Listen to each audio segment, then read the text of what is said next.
आज हम लोग बात करेंगे व्हाट इज इलेक्ट्रिसिटी। इलेक्ट्रिसिटी से तो हर कोई घिरे हुए है, क्योंकि आज के जमाने में जो भी बंदा या इंसान मौजूद है इस धरती में, उसको इलेक्ट्रिसिटी के बारे में कुछ ना कुछ तो पता होगा।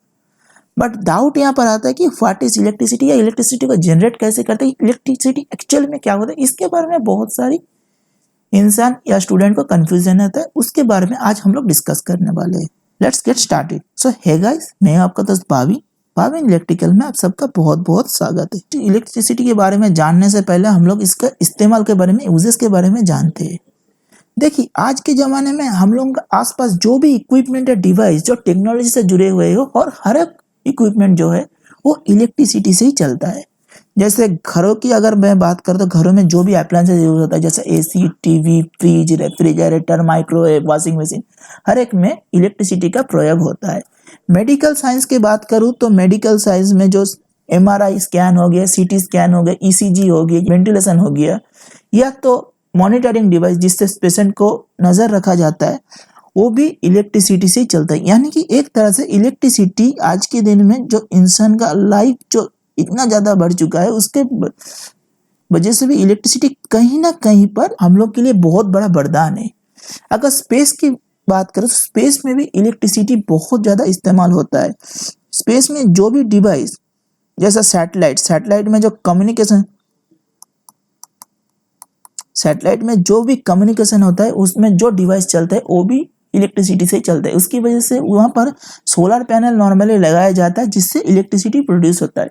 या तो दूर के अंतरिक्ष मिशन में हम लोग RTG का इस्तेमाल करते हैं, यानी कि radio isotopic thermo electric generator, जिसके थ्रू इलेक्ट्रिसिटी प्रोड्यूस किया जाता है। धरती में जो भी कम्युनिकेशन सिस्टम में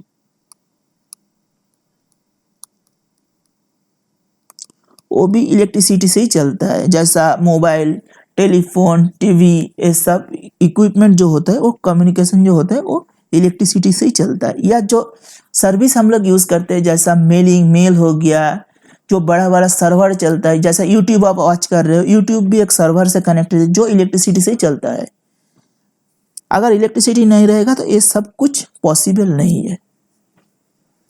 उसका अगर मैं बात करूँ तो जो साइंटिस्ट, जो टेक्नोलॉजिकल डेवलपमेंट हो रहा है, वहां पर भी बहुत ज्यादा इलेक्ट्रिसिटी का इस्तेमाल होता है, क्योंकि इलेक्ट्रिसिटी को हम लोग कोई भी मटेरियल या कोई भी एनर्जी फॉर्म में हम लोग प्रोड्यूस कर सकते हैं, इस्तेमाल कर सकते हैं। इसकी वजह से इलेक्ट्रिसिटी आज के दिन में नेसेसिटी है। एक छोटा सा हिस्ट्री में बता दूं, जब से हम लोग का इलेक्ट्रिसिटी इन्वेंट हुआ है, तब से इंसान का जो डेवलपमेंट ग्रोथ रेट है बहुत ज़्यादा हाई हो गया। यहाँ तक जो डेवलपमेंट है वो 1800 साल, मान लीजिए 1800 साल के आसपास जो है इलेक्ट्रिसिटी को इन्वेंट किया गया था। उसका बाद से हम लोग सिर्फ 200 सालों में हम लोग का अचीवमेंट कितना ज़्यादा हो गया। हम लोग आज के दिन में मार्स में जाने की बात कर रहे हैं, वो भी टेक्नोलॉजी जो है इलेक्ट्रिसिटी की बदौलत। यानी कि इलेक्ट्रिसिटी हम लोग का जो इंसानियत का जो सभ्यता है उसको बहुत आगे तक लेके जाएगा। अगर इलेक्ट्रिसिटी मौजूद नहीं रहेगा तो एक दिन या 2 दिन या 10 दिन में बहुत सारे आदमी जो आज जिंदा है वो मर सकते हैं, क्योंकि बहुत सारा प्रॉब्लम आता है, जैसे इमरजेंसी या क्रिटिकल कंडीशन में मौत हो सकता है, या एक्सीडेंट की वजह से भी मौत हो सकता है। अब आते इलेक्ट्रिसिटी का डेफिनेशन देख लेते हैं। इलेक्ट्रिसिटी का डेफिनेशन देखने से पहले इलेक्ट्रिसिटी को अगर हम लोग तोड़ेंगे तो, यानी कि इलेक्ट्रिक, उसको तो ITC, इलेक्ट्रिक जो होता है इलेक्ट्रॉन से आता है, इलेक्ट्रॉन से आता है इलेक्ट्रिक, यानी इलेक्ट्रॉन का जो फ्लो होता है इसे हम लोग कहते हैं इलेक्ट्रिसिटी। इसका अगर डेफिनेशन का बात करें तो electricity is the fundamental form of energy, यानी कि इलेक्ट्रिसिटी एक तरह का फंडामेंटल एनर्जी होता है, जैसे कि लाइट एनर्जी हो गया, केमिकल एनर्जी हो गया, हीट एनर्जी हो गया, मैकेनिकल एनर्जी हो गया। उसी तरह से electricity is the fundamental of energy, observable in the positive and negative form that occur naturally और produce, यानी कि इससे नॉर्मली इलेक्ट्रिसिटी जो होता है हमेशा पॉजिटिव या नेगेटिव फॉर्म में मौजूद रहता है, क्योंकि electricity is nothing but A flow of charge. अब चार्जेस क्या है उसके बारे में मैं आगे बताऊंगा। जो इलेक्ट्रॉन होता है एक तरह का चार्जेस कैरी करता है, जो नेगेटिव चार्जेस होता है इसके बारे में आगे डिस्कस करेंगे। यानी कि इलेक्ट्रिसिटी जो होता है वो हमेशा या तो पॉजिटिव फॉर्म में मौजूद होगा या नेगेटिव फॉर्म में मौजूद रहेगा। एसी जो होता है, एसी करंट भी पॉजिटिव एंड नेगेटिव का फॉर्म एक साथ उसमें मौजूद रहता है। यानी कि कभी पॉजिटिव होगा कभी नेगेटिव होगा, हमेशा टाइम के साथ साथ वो अपना पोलरिटी जो होता है चेंज करता रहता है। और इसे नेचुरली भी देखा जा सकता है, जैसे कि लाइटनिंग हो गया, उससे हम लोग नेचुरली भी देख सकते हैं या हम लोग प्रोड्यूस करते हैं, जैसे पावर जनरेटिंग स्टेशन हो गया, सोलर प्लांट हो गया, इसकी वजह से हम लोग प्रोड्यूस भी कर सकते हैं। That is expressed in the term of the movement and interact of electron. पहले ही बताया, इलेक्ट्रॉन का जो इलेक्ट्रिसिटी होता है एक्चुअली में movement and interact of electron होता है। यानी कि किसी भी एटम में अगर इलेक्ट्रॉन गेन होगा तो वो पॉजिटिव नेगेटिवली चार्ज होगा, या उससे इलेक्ट्रॉन अगर निकल जाएगा एग्जिस्ट होगा तो वो पॉजिटिवली चार्ज होगा। ये दोनों एक दूसरे को अट्रैक्ट करता है, इसकी वजह से इलेक्ट्रिसिटी जो होता है वो फ्लो होता है। यानी कि इलेक्ट्रॉन का मूवमेंट एंड इंटरेक्शन, इलेक्ट्रॉन का मूवमेंट यानी कि जो चार्ज फ्लो होता है उसकी वजह से कोई भी सर्किट में इलेक्ट्रिसिटी फ्लो होता है, इलेक्ट्रिसिटी फ्लो होता है। इंटरेक्शन यानी कि जो गेन होना या एग्जिस्ट करना, इसकी वजह से इलेक्ट्रॉन जो इलेक्ट्रिसिटी एक्चुअली प्रोड्यूस होता है और फ्लो होता है।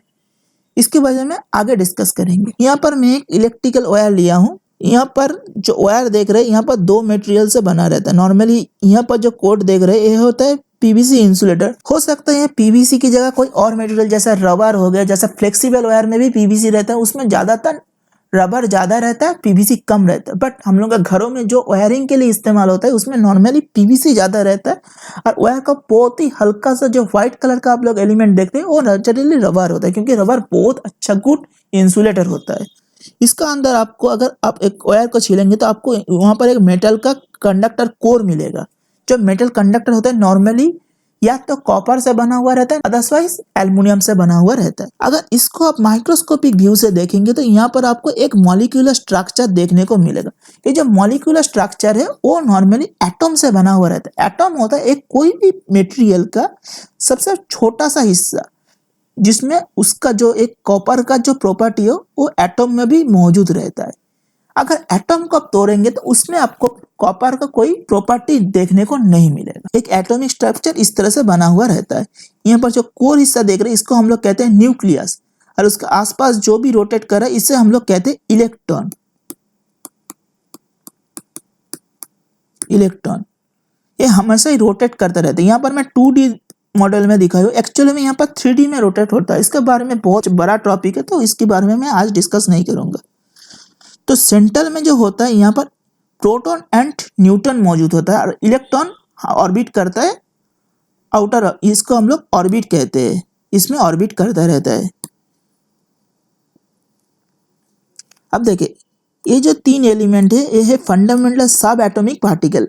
यानी कि एक एटॉम में ये मेनली 3 सब एटॉमिक पार्टिकल मौजूद रहते हैं। जो न्यूट्रल होता है हमेशा चार्जलेस होता है, बट प्रोटॉन में चार्ज होता है पॉजिटिव और इलेक्ट्रॉन में चार्ज रहता है नेगेटिव। सबसे छोटा फंडामेंटल जो चार्ज होता है वो नेचुरली 1.602 इंटू 10⁻⁻19 कूलम चार्ज जो होता है वो मौजूद रहता है। इलेक्ट्रॉन में ये माइनस में रहेगा, यानी कि इलेक्ट्रॉन का जो चार्ज होगा -1.602 इंटू 10⁻⁻19 कूलम, और प्रोटॉन के केस में इसका जो कंडीशन होगा 1.602 इंटू 10⁻⁻19 कूलम, ये पॉजिटिवली चार्ज होल्ड करेगा। जो एक प्रोटॉन होता है एक इलेक्ट्रॉन से 1837 गुना ज्यादा भारी होता है, यानी कि हेवी होता है। यानी कि जो न्यूक्लियस होता है, न्यूक्लियस में प्रोटॉन एंड न्यूट्रॉन एक साथ रहता है। यानी कि प्रोटॉन जो कोर हिस्सा होता है बहुत ज्यादा डेंस होता है और बहुत ज्यादा एनर्जेटिक होता है, क्योंकि ये बहुत ज्यादा भारी होता है। बट इलेक्ट्रॉन बहुत लाइटर एलिमेंट होता है। इसकी वजह से इलेक्ट्रॉन का अगर हम लोग बाहर से कोई एटॉम में अगर मान लीजिए इलेक्ट्रिसिटी हाई वोल्टेज प्रोड्यूस करते हैं, हाई इलेक्ट्रिसिटी या हाई टेम्परेचर हम लोग देते हैं, तो जो आउटर मोस्ट सेल का जो इलेक्ट्रॉन रहता है वो नॉर्मली इजीली वो फ्री हो जाता है एटॉम से। बट जो न्यूक्लियस में जो हिस्सा रहता है वो फ्री नहीं होता, क्योंकि ये बहुत हेवी होता है, पहली बात है। दूसरा बात है यहाँ तक जाने के लिए आपको सबसे पहले जो इलेक्ट्रॉन बाहर रोटेट कर रहा है इसको हटाना पड़ेगा। इसकी वजह से जो पॉजिटिवली चार्ज एटॉम है उस नेचुरली चार्ज को कैरी नहीं करता है, क्योंकि वो हमेशा सेंटर में मौजूद रहे। इसकी वजह से हम लोग कोई भी एलिमेंट या मॉलिक्यूल का जो भी एटॉमिक नंबर देते हैं वो नेचुरली हम लोग इसका जो न्यूक्लियस में मौजूद प्रोटॉन से ही हम लोग पता करते हैं कि एक्चुअली में इसका प्रॉपर्टी कैसा है। जैसा कॉपर के केस में एटॉमिक नंबर है 29, यानी कि इसके अंदर प्रोटॉन जो मौजूद है 29 है। इलेक्ट्रॉन वैरी करता है। नॉर्मल कंडीशन में इलेक्ट्रॉन एंड प्रोटॉन जो होता है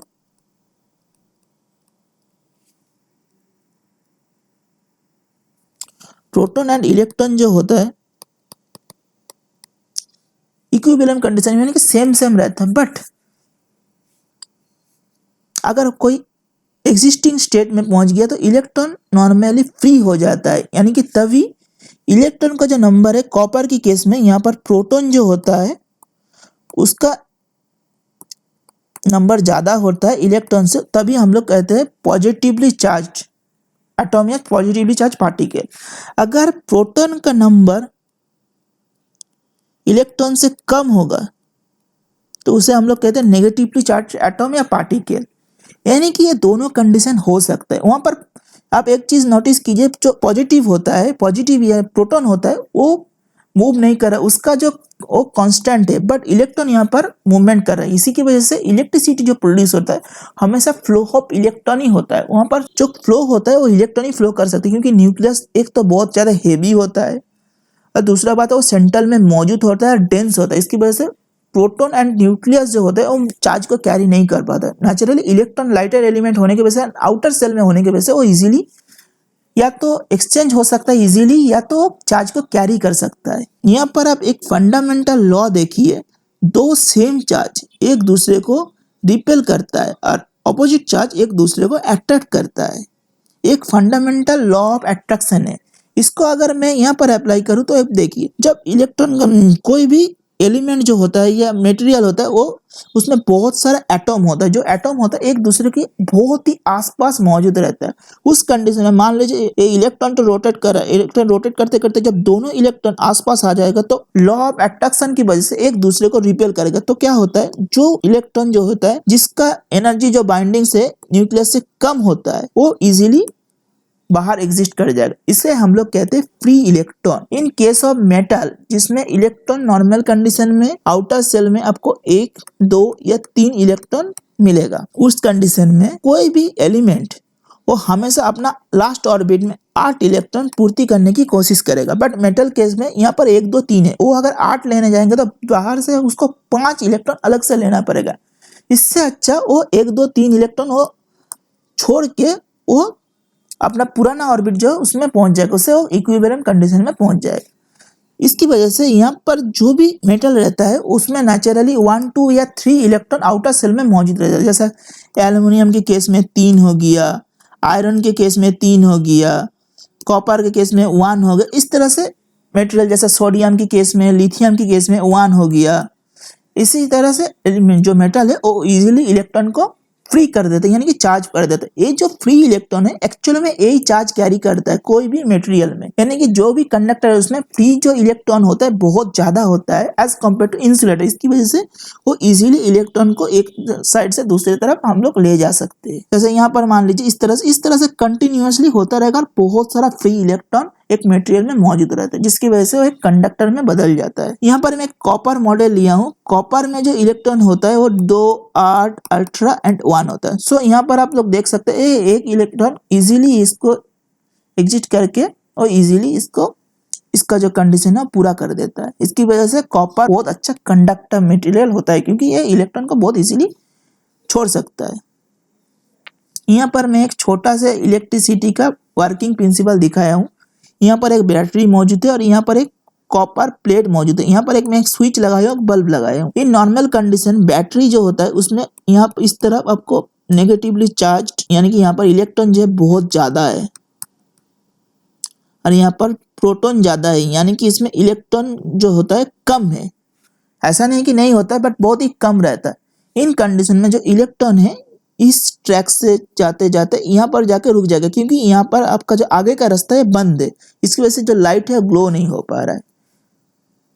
इन अनदर केस अगर मैं यहाँ पर स्विच बंद करूँ तो जो इलेक्ट्रॉन है ये हमेशा प्रोटॉन यानी कि पॉजिटिवली चार्ज से अट्रैक्ट होता है, यानी कि ये हमेशा इस ट्रैक के होते हुए यहाँ पर जाके इसको इक्विवेलेंट में लाने की कोशिश, यानी कि यहाँ पर इलेक्ट्रॉन ज्यादा है, यहाँ पर इलेक्ट्रॉन कम है। तो क्या करेगा, ये इलेक्ट्रॉन को छोड़ेगा, यानी कि इलेक्ट्रॉन को एग्जिस्ट करेगा, इससे ये इसका इलेक्ट्रॉन डेंसिटी कम होगा और ये जीरो में पहुंचने की कोशिश करेगा। यहाँ पर पॉजिटिवली चार्ज एटॉम इलेक्ट्रॉन को गेन करके जीरो में होता रहेगा, यहाँ की न्यूट्रलाइज होता रहेगा। जब तक ये दोनों का जो पोलैरिटी डिफरेंस है जब तक रहेगा तब तक इलेक्ट्रॉन फ्लो होगा, और इस कंडीशन में जो बल्ब है वो ग्लो करेगा। क्योंकि जो हम लोग नॉर्मल कंडीशन में हमेशा कोई भी एलिमेंट या एटॉम होता है वो इक्विलिब्रियम कंडीशन में होता है, बट यहाँ पर आपका इलेक्ट्रॉन ज्यादा, इसका मतलब यहाँ पर बहुत ज्यादा एनर्जी होता है। इस एनर्जी के थ्रू जब ये यहाँ पर जाता है तो ये कुछ वर्क करता है, यानी कि ये जो वर्क है इसको हम लोग को लाइट के फॉर्म में दिखता है, यानी कि ये लाइट बल्ब ग्लो करता है। अभी हम लोग इलेक्ट्रिसिटी तो समझ गए, बट इलेक्ट्रिसिटी को कंडक्ट करने के लिए यहाँ का 3 तरह का मटेरियल मौजूद है, जैसा conductor, insulator and semi conductor. Conductor वो मटेरियल होता है जिसके थ्रू इलेक्ट्रिसिटी इजीली फ्लो होता है, और इंसुलेटर वो मटेरियल जो इलेक्ट्रिसिटी फ्लो अपने अंदर होने नहीं देता, यानी कि उसको रोक देता है। और सेमी कंडक्टर दोनों के बीच का हिस्सा, यानी कि the material whose current conduction capacity lies between that of the conductor and insulator in normal temperature are called semiconductor. इसके बारे में मैं थोड़ा सा डिस्कस करता हूँ। आपको इसको जानने के लिए सबसे पहले जानना पड़ेगा, एक होता है कंडक्शन बैंड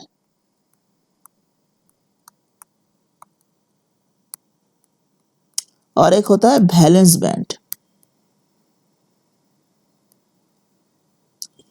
नॉर्मल कंडीशन में जो इलेक्ट्रॉन मौजूद रहता है वो वैलेंस बैंड में मौजूद रहता है, बट उसको कोई भी मटेरियल कंडक्टिव होने के लिए ये जो वैलेंस बैंड से इलेक्ट्रॉन को कंडक्शन बैंड में जाना पड़ता है। अगर मैं मेटल के केस की बात करूं तो मेटल के केस में होता है क्या, ये जो कंडक्शन बैंड होता है और वैलेंस बैंड होता है एक दूसरे से मार्ज होता है, यानी कि ओवरलैप करता है, यानी कि इलेक्ट्रॉन इजीली यहाँ से इस कंडक्शन बैंड में इजीली जा सकता है। इसकी वजह से मेटल बहुत अच्छा कंडक्टर होता है इलेक्ट्रिसिटी का। इसका रेजिस्टिविटी जो होता है बहुत ही कम होता है, यानी कि 10⁻⁻8 कोई भी मेटल का केस में। बट इन इंसुलेटर ये जो बैंड का गैप होता है बहुत ज्यादा होता है, यानी कि अगर इस कंडीशन में अगर इलेक्ट्रॉन को यहाँ पर जंप करना पड़ता है तो इसको बहुत ज्यादा एक्साइटिंग स्टेट में पहुंचना पड़ेगा, यानी कि इसको या तो आप हाईली एनर्जी से आप एनर्जी रेस्ट कर सकते हैं ताकि इलेक्ट्रॉन इस कंडीशन में जाए। इसकी वजह से इसका जो रेजिस्टिविटी होता है बहुत ज्यादा होता है, ये नॉर्मल कंडीशन में 10⁴ होता है। रबर एक बहुत अच्छा इंसुलेटर है, उसका जो रेजिस्टिविटी होता है 10⁻15 होता है, यानी कि बहुत अच्छा इंसुलेटर है।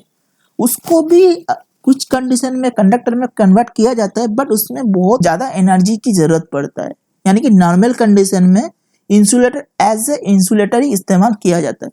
बट इन दोनों के बीच में होता है सेमीकंडक्टर। सेमीकंडक्टर में जो गैप होता है, दोनों के बीच में जो गैप रहता है बहुत कम रहता है, यानी कि नॉर्मल जो कंडीशन रहता है, यानी कि नॉर्मल रूम टेम्परेचर में वैलेंस बैंड में इलेक्ट्रॉन मौजूद रहता है, बट इसको थोड़ा बहुत अगर टेम्परेचर इंक्रीज करे या थोड़ा बहुत यहाँ पर इलेक्ट्रिसिटी अप्लाई करे या वोल्टेज अप्लाई करे तो इसका जो वैलेंस बैंड का इलेक्ट्रॉन है वो वैलेंस बैंड से कंडक्शन बैंड में चला जाता है। इसकी वजह से वो एज ए कंडक्टर यूज हो सकता है, यानी कि इसमें बहुत इजीली हम लोग इसे कंट्रोल कर सकते हैं बाहर की फोर्स से। इसकी वजह से सेमीकंडक्टर आज की डेट में मोबाइल हो या कोई भी माइक्रोचिप में हम लोग इस्तेमाल करते हैं, या इलेक्ट्रॉनिक्स में सबसे ज्यादा सेमीकंडक्टर के इस्तेमाल होते हैं। सेमीकंडक्टर का अगर कुछ एग्जांपल की बात करूं तो जैसा गैलियम आर्सेनाइड हो गया, सिलिकॉन हो गया। सिलिकॉन एक बहुत अच्छा सेमीकंडक्टर है, जैसा जर्मेनियम हो गया, जर्मेनियम भी बहुत अच्छा सेमीकंडक्टर है। ऐसे बहुत सारा एलिमेंट है जो एज ए सेमीकंडक्टर यूज होता है। इंसुलेटर का अगर एग्जांपल दे तो रबर हो गया, पीवीसी हो गया, वुड हो गया, नॉन मेटेलिक एलिमेंट जैसा मान लीजिए ऑक्सीजन, एयर, ये सब चीज बहुत अच्छा इंसुलेटर है। कंडक्टर की बात करें तो कोई भी मेटल अच्छा कंडक्टर है, जैसा मरकरी यानी कि Ag, brass, iron, copper, gold, silver, platinum, aluminium बहुत अच्छा कंडक्टर होता है। आगे वोल्टेज एंड करंट के बारे में एक अलग सा डेडिकेटेड वीडियो लाने वाला हूँ, तो उसको देखने के लिए प्लीज चैनल को जरूर सब्सक्राइब कर दीजिए, उसके साथ बेल आइकन को भी दबा दीजिए ताकि नोटिफिकेशन आप तक पहुंच जाए।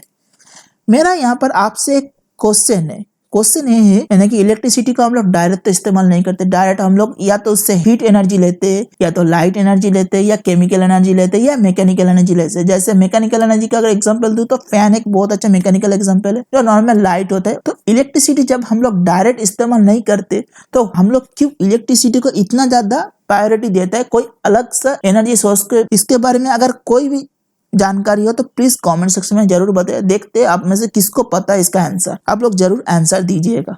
को डाउट है तो मैं उसका आंसर जरूर एक अलग से डेडिकेटेड वीडियो में आपको बताऊंगा, क्योंकि ये जो सवाल है ये नॉर्मली में इंटरव्यू में आपको किया जा सकता है कि why we are use electricity then others energy sources. आशा करता हूँ कि आपको वीडियो बहुत ज्यादा पसंद है। अगर पसंद आए तो प्लीज वीडियो को लाइक कर दीजिएगा, चैनल को शेयर कर दीजिएगा और हो सके तो चैनल को सब्सक्राइब जरूर कर दीजिएगा। Thank you very much.